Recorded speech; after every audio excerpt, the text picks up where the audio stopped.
Drunkenboi. Alright, best friend. What are spawning positions? Spawning positions looks like the 11 o'clock and the 5 o'clock. 11 o'clock position, it's Drunkenboi. And in the 5 o'clock position, it's Hwangsin playing for Team Quantic. So Quantic Gaming going through a lot of restructuring recently. Losing Masan recently. Kind of unfortunate, because Masan, I think, is a great player. Yeah, he's one of the better Zergs, actually. He has a pretty strong macro game. Yeah, just unfortunate. But I'm sure Quantic will bounce back from that. They have a list of very strong Zerg players, if I do say so myself. One in particular. Yeah. Yeah. He's unbelievable. It's unbelievable how good he is in team leagues, too, of late. He's just been crushing face. He has a, like, weird set. Where's divulging? Yeah. We're not divulging. Okay, whatever. Andre, shut up. Let's talk about the game. Gas. Factory. Maybe? Go. Go, Sir User. So, looks like we're seeing a quick factory. Could be the same kind of just standard Reaper opening as last game. Or he might be heading for a Widowmine drop. What do you think of that last build? Do you like that, going into a factory directly after an expansion?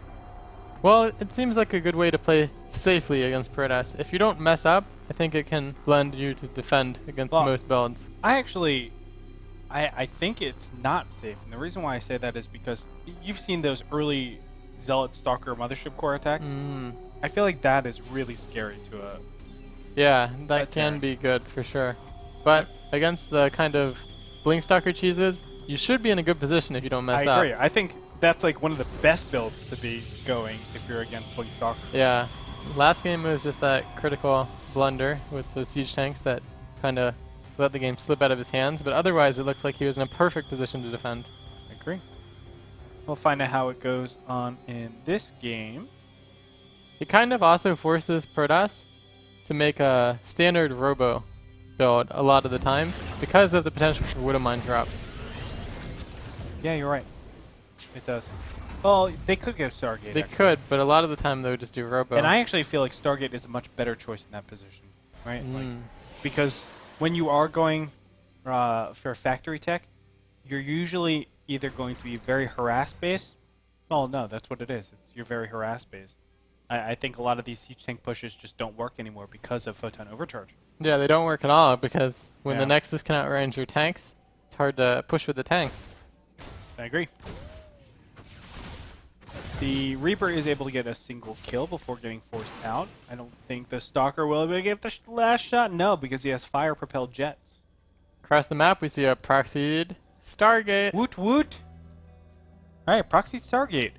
This is probably the best possible build.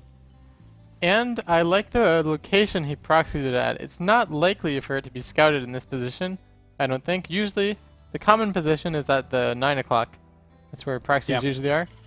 And also, when defending against oracles, Terran players usually leave Marines in the main base. And this oracle, it's going to go into the natural first, which is where I think he'll be least prepared for it. Well, it's going to be a little bit dicey. Widowmine has been started. Now, the Widowmine can one-shot those oracles, so it's definitely, I would say, the hard counter.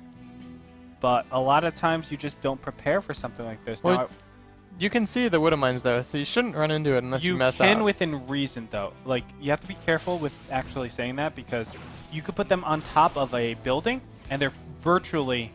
How do you put it on top of a building? Like right above here. Ah. And then it's pretty heavily covered. Mm-hmm. That's why you're going to come in here. Where's the Widowmine? Oh, he's going to send his SCBs on top of it. And goodbye. Did that actually not do any splash to the SCVs? I don't think so. That's surprising. Why not? Income 3. Why do you think that didn't damage any SCVs? I have no clue. Because it looked like the Oracle was right on top of them. Yeah. I really don't know. That's kind of weird. I want to take a look at that again later. See what happened there. We will definitely take a look at it again. Maybe a bug or maybe we're just blind. I don't know. Void Rays are going to be produced directly after this into a 4-gate Hwangsin. Doing a little queso. Reapers right behind this. And as soon as the Reaper goes up and sees how many gateways there are, he's going to pull back into his main? No, well, he should know for sure. There's so many different responses, but he should know for sure that it's a Void Ray all-in. I mean, it's very rare that it's going to be you know, anything else. Like, why would you do an Oracle all-in with this, right? Mm-hmm. Oh, and Viking will get in here and be able to do a little bit of damage against this. But just kidding. Only took down the shields. Those are going to recharge in about 20-30 seconds. And check this out. Widow Mines are up front. Could he hallucinate some units?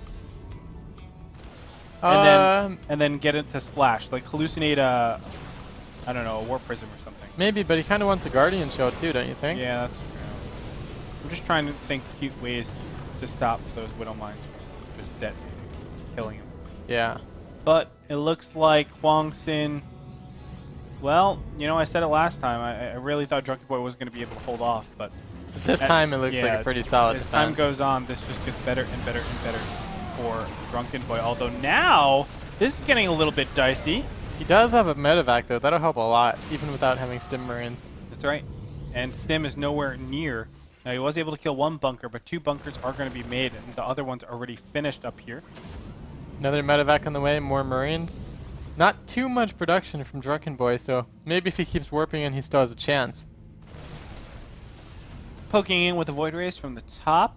No more production from that Stargate, and Hwangsin, I feel, is going to do just this one last-ditch effort attack, and probably going to tap out because the Widowmine already reset in cooldown, so it's ready to kill another Zealot or Stalker. It's just a free unit from here. Might splash in those SCVs though. That's true. That could be a little bit problematic. Oh, he got some okay splashes, but still, that's 3 bunkers right there. Yeah. User, it's hard. And look at that, great control with this with this medevac. Killing both of the bunkers might be pretty beneficial here. I mean, but he can't kill these Widow Mines. They're almost off cooldown, and there's a drop in his main base too. Another Widow Mine in there. Just killed about 4 or 5 workers. Oh, beautiful. I don't think he can break this. No, he can't. I mean, the Widow Mine, especially in the main, it just says it's a ticking time bomb. Oh, and another Widow Mine hit. Another one? Nope. Not too much you can do to push in without taking a hit from that mine, though. 5 kills on that Widow Mine. Now he's going to push in, try to directly engage against everything, but when it comes down to it, it's just too much.